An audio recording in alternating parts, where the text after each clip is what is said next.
David, it's Karen jumping in. I think what is clear from a lot of the CEOs we're speaking to, there is very much a due diligence channel now where a lot of companies have to just very much be clear as to who they're selling to, whether there are any middlemen, whether there are ramifications for indirectly selling to the Russians around these sanctions if they are involved. I was looking through your business and I noticed that you had very strong growth in one area, and this is around your due diligence identity verification products. It was up 35% in that customer and third-party risk area.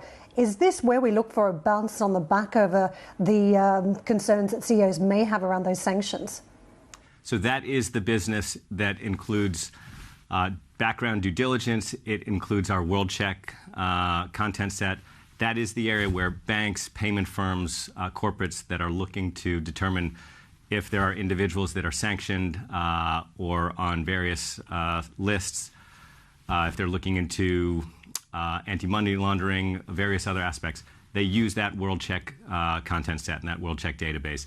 And this is something that we have, as I mentioned, been literally around the clock been updating.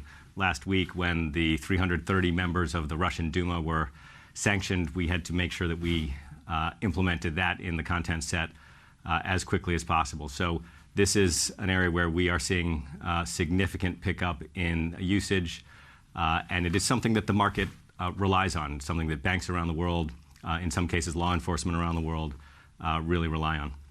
David, you've got significant experience, Goldman's, London Stock Exchange Group, etc. If you go after the money, if you squeeze Russia financially as well, the ramifications can be enormous, perhaps as big as other sanctions, perhaps even bigger as well.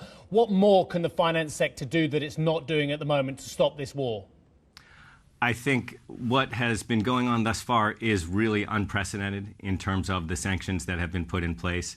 And we have heard from various authorities that they are considering additional sanctions, incremental sanctions. I'm not in a position to speculate about what might be coming, but I think there has been a clear and dramatic impact on the Russian economy and on the situation. So we will do our part. We'll continue to work with the authorities in implementing these, and as more sanctions come out and as more is done, of course, we'll see the ramifications of that, and we'll continue to work with the regulators to implement them.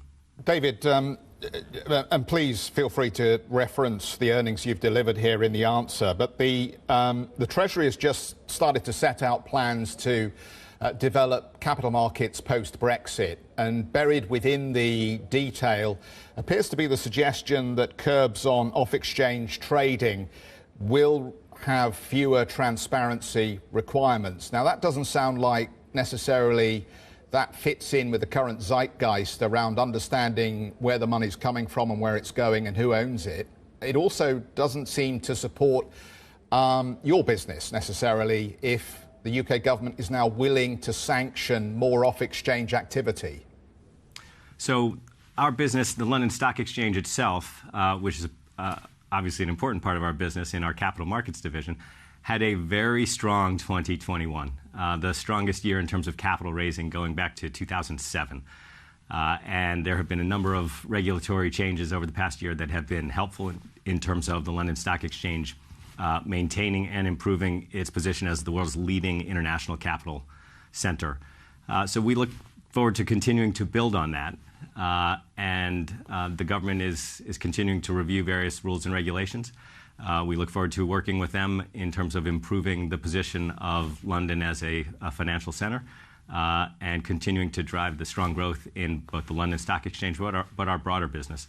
As you mentioned, we've had very strong growth across the business, top line growth over 6%, and that has been broad-based in our capital markets business, in our data and analytics business. We've seen particularly accelerating growth, and of course in our post-trade business as well, very strong growth.